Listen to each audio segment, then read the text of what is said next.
बिस्मिल्लाहिर्रहमानिर्रहीम। Dear student, अस्सलाम वालेकुम। प्रोग्रामिंग फंडामेंटल की थर्ड लैब में थर्ड एक्टिविटीज़ में आपको खुश आमदीद कहते हैं। Dear student, in our second activity we learn how to write program in सी।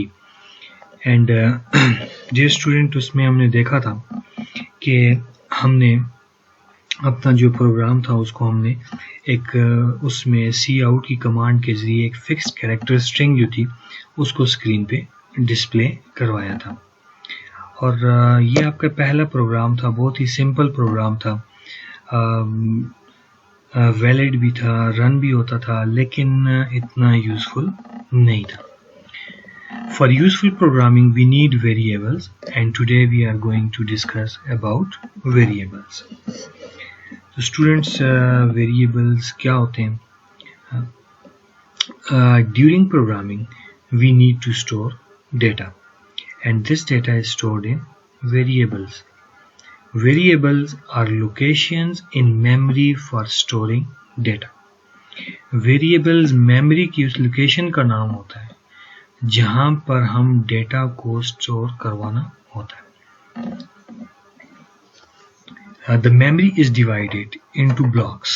अब कंप्यूटर के अंदर बहुत सारी मेमोरीज होती है फॉर स्टोरिंग डेटा, और मेमोरी के अंदर बहुत ज़्यादा लोकेशंस भी होती हैं, और हर लोकेशन जो है उसका अपना एक न्यूमेरिकल एड्रेस होता है। It is difficult for us to handle these numerical addresses in our program. Program के अंदर से अगर हमने इन एड्रेसेस को डील करना पड़ जाए तो ये एक डिफ़िकल्ट टास्क होता है। So we give a name to these locations, and these names are variables. We call them variables because they can contain different values at different times. The variables names in C may be started with a character or underscore, but avoid starting a name with underscore, क्योंकि C की अपनी बहुत सारी library हैं, और library के अंदर भी बहुत सारे वेरिएबल और फंक्शन नेम जो हैं वो अंडरस्कोर से शुरू हो रहे होते हैं, तो ताकि कोई कन्फ्लिक्ट जो है वो ना आए, तो इसलिए I am not going to recommend you to start your variable name with underscore. Dear students, हर प्रोग्राम में एक वेरिएबल का नाम होता है, उसकी टाइप होती है, और टाइप की वजह से उसके साथ साइज भी एसोसिएटेड होता है। मीन्स मेमोरी में वो कितने बाइट लेगा, 2 बाइट लेगा, 4 लेगा, 6 लेगा, कितने बाइट लेगा। नॉर्मली अगर आप देखेंगे कि जो डेटा टाइप हो रही होती है वो डिटरमाइन कर रही होती है कि ये मेमोरी में कितने बाइट लेगा। आपकी जो डेटा टाइप होती है वो यही डिटरमाइन कर रही होती है कि मेमोरी में कितने बाइट लेगा।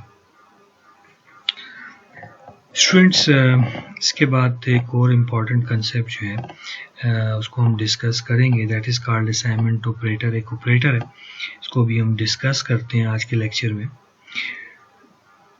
डियर स्टूडेंट्स, एक प्रोग्राम में अगर हम देखें, एक प्रोग्राम में जहाँ एक वेरिएबल के पास नाम भी होता है, टाइप भी होती है, साइज भी होता है, तो इसके साथ उसकी एक वैल्यू भी होती है। तो वैल्यू को वेरिएबल में डालने के लिए हम असाइनमेंट जो है उसे यूज़ करते हैं। मीन्स के वैल्यू असाइन करने के लिए सी में एक ऑपरेटर होता है इक्वल साइन के नाम से, जिसके ज़रिए हम क्या करते हैं, वेरिएबल्स को वैल्यू असाइन करते हैं। अब यहाँ पे डियर स्टूडेंट्स, आपने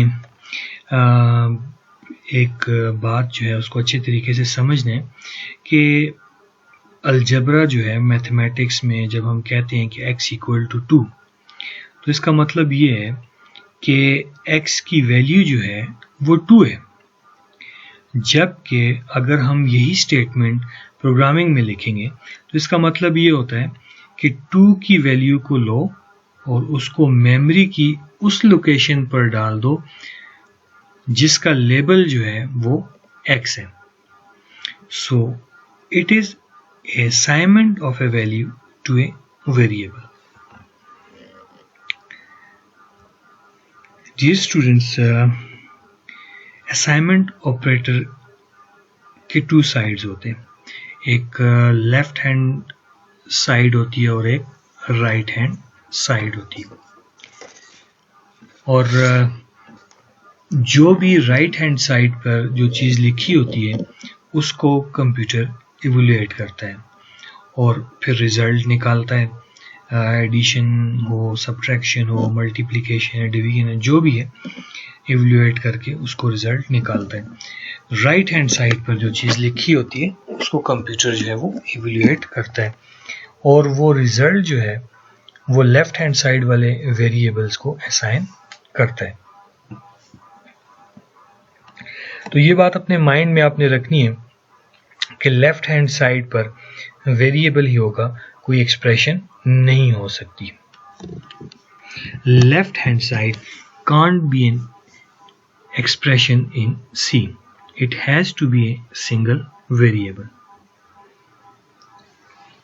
Dear students, now let us talk about data types of variable.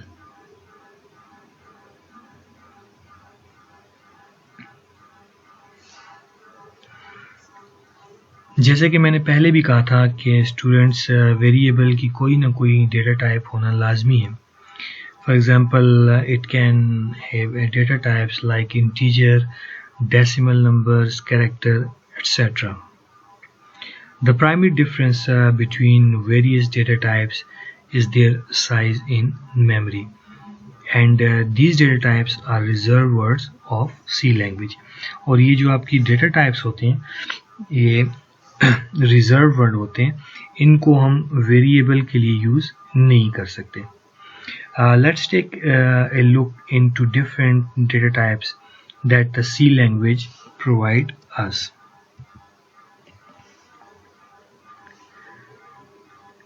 Dear students, सबसे पहले हम होल नंबर्स जो हैं उनको हम डिस्कस करेंगे. And so C language provide integer data types to handle whole numbers. The data type int is used to store whole numbers, integers, and the integer type has a space of 4 bytes in memory. और ये memory में 4 bytes जो हैं वो reserve करते हैं, use करते हैं. अब एक बात आपने याद रखनी है कि कोई भी वेरिएबल जो है इस्तेमाल करने से पहले उसको डिक्लेयर करना पड़ता है. डिक्लेयर मीन्स डिक्लेरेशन का मतलब ये है कि फॉर एग्जांपल प्रोग्राम के अंदर अगर एक इंटीजर है, जैसे कि आपको स्क्रीन पर नज़र आ रहा है इंटीजर i, तो ये इंटीजर i सेमीकोलन, ये जो आपके पास एक लाइन है ये डिक्लेरेशन लाइन है. अब हो क्या रहा है कि ये मेमोरी के अंदर एक जगह जो है वो रिजर्व करता है इंटीजर जितनी, और उसको i से लेबल कर देता है. इंटीजर जितनी जगह जो है उसको रिजर्व करता है और उसको i से लेबल कर लेता है. तो कहने का मतलब ये है कि आप उस वक्त तक वेरिएबल को C में यूज नहीं कर सकते जब तक आप उसे डिक्लेयर ना करें. तो स्टूडेंट्स, अब हम इसकी एक एग्जांपल देखते हैं. होल नंबर्स को या इंटीजर वेरिएबल्स को कैसे हम अपने प्रोग्राम में यूज़ करते हैं. तो फर्स्ट पहली लाइन जो है आपको, you people very much familiar with that line, hash include iostream.h and then main function curly bracket, and you can see that we declare 3 variables: integer x, integer y, integer z, and then we assign the values to x 10, y 20, and then z equal to x plus y. This is very simple program again. हो क्या रहा है dear students कि 3 variables हमने बनाए और 2 variables को हमने वैल्यू असाइन किए और फिर उनको ऐड करके वैल्यूज को रिजल्ट जो है वो z वेरिएबल्स को असाइन किया जा रहा है। उसके बाद अगर आप देखें सी आउट डिस्प्ले क्या हो रहा है, x इक्वल टू x की जो वैल्यू y की वैल्यू को डिस्प्ले करवा रहे हैं and then z equal to x plus y. अब जो चीज़ यहाँ पे स्टूडेंट एक चीज़ अपने माइंड में रखनी है कि जो चीज़ डबल कोट्स में जो चीज़ लिखी हुई है ये एज इट इज़ डिस्प्ले होगी, और जो चीज़ जैसे कि फॉर एग्जांपल आप देखें सी आउट x जो कि डबल कोट्स में हमने नहीं लिखा हुआ, तो यहाँ पे वेरिएबल्स x की जो वैल्यू है वो डिस्प्ले होगी, और जो डबल कोट्स में जैसे कि लास्ट प्रोग्राम में हमने देखा था कि एक फिक्स्ड कैरेक्टर स्ट्रिंग जो है उसको हमने डबल कोट्स में सी आउट के जरिए एज इट इज स्क्रीन पर डिस्प्ले करवाया था आउटपुट स्क्रीन पे। तो इसी तरह जब भी आप डबल कोट्स में जो भी स्ट्रिंग जो है उसको आप भी लिखेंगे वो एज इट इज प्रिंट होगी, और जब आप किसी वेरिएबल को डबल कोट्स में नहीं लिखेंगे तो वो फिर क्या करेगा, उस वेरिएबल्स की जो वैल्यू है उसको डिस्प्ले करवाएगा। तो स्टूडेंट्स ये प्रोग्राम भी आपने डेव C++ में इसको एज इट इज़ लिखना है और रन करके और मुझे सेंड करना है। Thank you very much.